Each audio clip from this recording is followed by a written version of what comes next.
हाय दोस्तों, राधे राधे। कैसे हो? ठीक हो? आशा करते हैं कि आप सब ठीक होंगे, स्वस्थ होंगे। तो मानवी ब्लॉग में आपका स्वागत है। तो चलो दोस्तों, आज फिर बनाते हैं कढ़ी चावल। सासू माँ का ऑर्डर है कि बोला था कि कढ़ी चावल बना लेना, क्योंकि मैं फास्ट रहती है तो सबसे ज़्यादा उन्हें कढ़ी चावल पसंद है।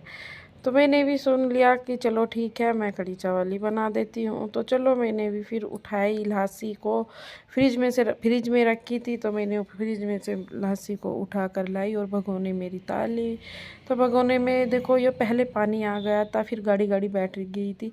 तो मैं इसको ऐसे करके दोबारा से इसमें डाल रही हूँ। और डालने के बाद देखो, अब इसको मिला लिया है, नहीं तो ये फटी फटी सी अलग हो गई थी और वैसी अलग हो गई थी। तो चलो, अब हम डालते हैं इसमें बेसन, और बेसन को हमने डाल लिया है। और अब हम इसमें डालेंगे हल्दी पाउडर। तो मैं नमक नहीं डालूँगी, क्योंकि मैं नमक को बाद में ही डालती हूँ, क्योंकि अगर शुरू में नमक डाल देते हैं तो कढ़ी खट्टापन आ जाता है, और मम्मी को बिल्कुल भी पसंद नहीं है कि हल्की सी भी वो खट्टी हो जाए। तो मैंने सोचा चलो कोई बात नहीं, हम तुम्हारे लिए मीठी कढ़ी बना देते हैं। तो मैंने बाद में नमक डाला, शुरू में नहीं डाला। तो मैंने छौंकी भी नहीं, क्योंकि शाम का टाइम था, देर हो रही थी। तो मैंने सोचा इतने तुम छौंक प्याज काटोगे तो इतने हमारी कढ़ी अच्छी तरीके से बन जाएगी। तो और हमारा छौंक भी हो जाएगा, तो हमारा दोनों काम आसानी से निपट जाएंगे। तो देखो, इधर हमारी कढ़ी में खद्दा अच्छी तरीके लग रहा है, और इधर मैंने प्याज को काट लिया है। और हम कढ़ी में सबसे अच्छे हमें क्या लगते हैं? प्याज वाले पकोड़े। तो हम थोड़े से प्याज वाले पकोड़े डालेंगे कढ़ी में, तो ये अच्छे लगते हैं। तो इतने मैंने ये कढ़ी में देखो दोस्तों, ये प्याज वाले पकोड़े की मैंने तैयारी कर ली है, और उधर मैंने छौंक की भी तैयारी कर ली है।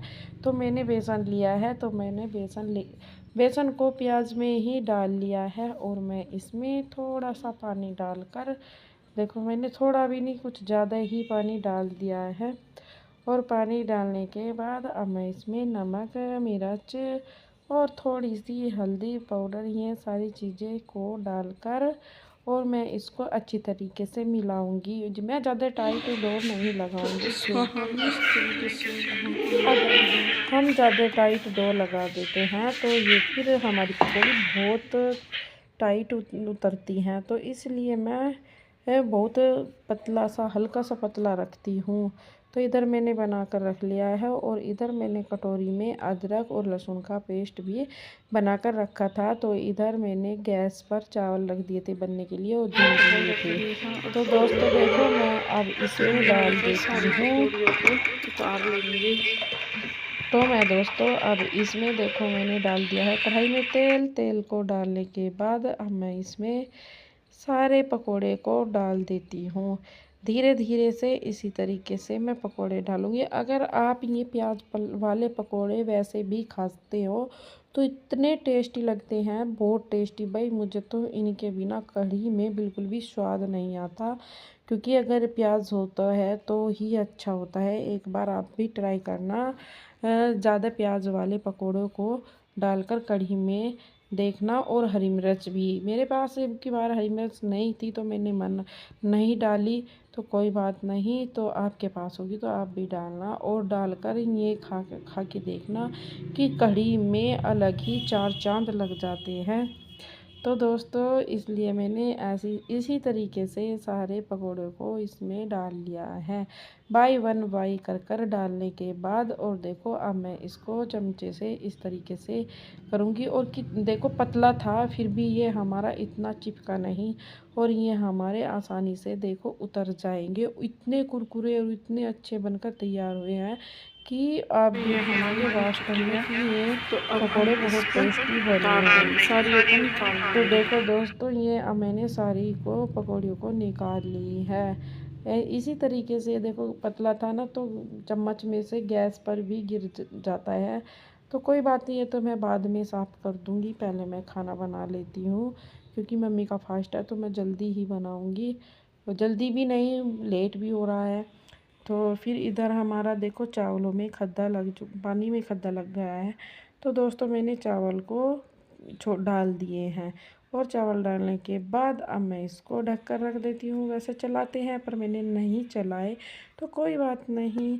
तो अब मैं देखती हूँ पकौड़ों को, क्योंकि मेरी कढ़ाई रखी है, इसमें मुझे डालनी है दोबारा से। फिर इसी तरीके से पकौड़े सारे धीरे धीरे बाई वन कर कर इसी तरीके से मैं सारे पकौड़ों को डाल लेती हूँ। तो देखो डालने के बाद मेरी सारी पकौड़ियाँ बनकर तैयार हो चुकी हैं। अब मैं कढ़ी को तड़का लगाने की बारी आ गई है। तो मैं कढ़ी में तड़का लगाऊंगी। ये तेल बच गया था तो मैं सारी चीज़ों को इसमें डाल देती हूँ। लहसुन और प्याज का भी पेस्ट मैंने डाल दिया था शुरू में।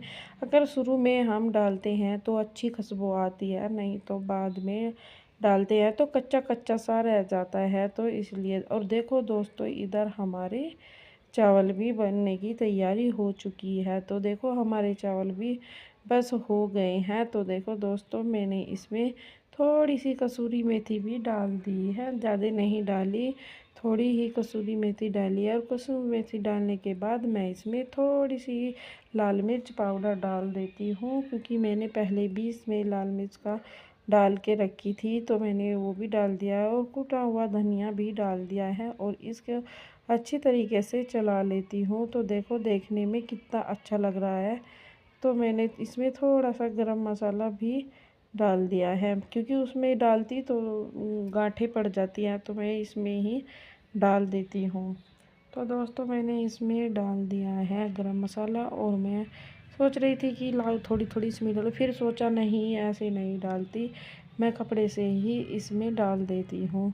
तो देखो दोस्तों, मैंने कपड़े से इसमें डाल दिया। देखो कितना मस्त तड़का बनकर तैयार हुआ है। आप भी एक बार इस तरीके से तैयारी कर सकते, देख सकते हो बना के कितनी टेस्टी बनी है हमारी कढ़ी। और जितनी सारी पकौड़े थे मैंने वो भी इसमें डाल दिए हैं। और इस तरीके से मैं अब ये करूँगी, क्योंकि मेरे पकौड़े ज़्यादा करड़े नहीं होते, वे नरम ही होते हैं। ये 5 मिनट में फूल जाएंगे और अच्छे लगेंगे, घुल भी जाएंगे ये। तो देखो दोस्तों, हमारी कढ़ी बनकर कितनी अच्छी हुई है, और देखो कितनी अच्छी लग रही है। मतलब मेरा तो मन कर रहा है कि मैं खा लूँ। मैंने खाई है, पर मतलब ऐसा भी मन कर रहा है कि दोबारा से फिर ले लूँ, कोई बात नहीं। तो दोस्तों देखो, इधर हमारे चावल भी बनकर तैयार हो चुके हैं।